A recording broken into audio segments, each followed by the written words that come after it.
school in Dakarville, for example, in secondary school, but I was living in Sarfalau, which is about 7 kilometers away. But I tell you, I walked for a long time. In the morning and in the evening, I would walk back and forth until a friend of my older brother lent me his bike. But I believed in what I wanted. It was, how do I put it? It's a conviction. What Dad taught us since childhood, as I was saying, he guided us. We always wanted to be better. And that meant we never gave up. The goal was to always be better at school, and that meant that nothing could distract us. And the education we received, even if we didn't eat, doesn't mean we should be discouraged.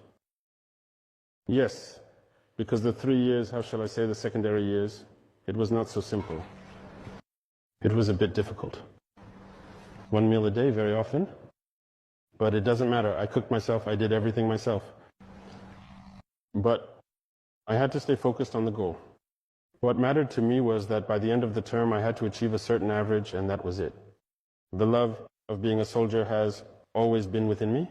As I said, my dad was a soldier before he became a nurse.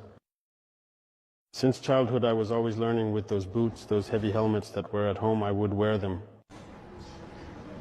So I know they knew I had a love for the profession, but my mom never wanted to have a military child.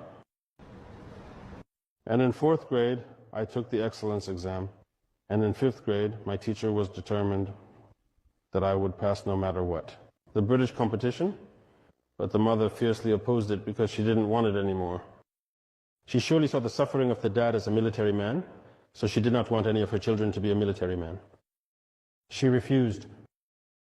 I keep working.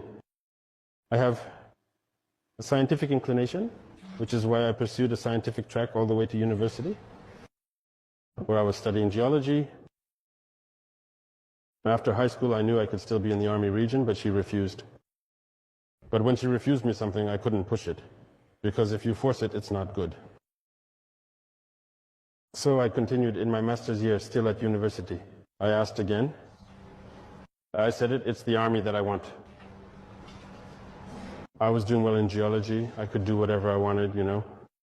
There were a lot of scholarship opportunities because I wasn't exactly the bottom of the class, you know. But it was in my master's year that she gave me permission.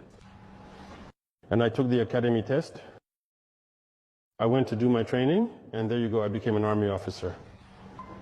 I was convinced if she gave me her blessing, she told me to go for it this time. So I was convinced, I knew what I was doing.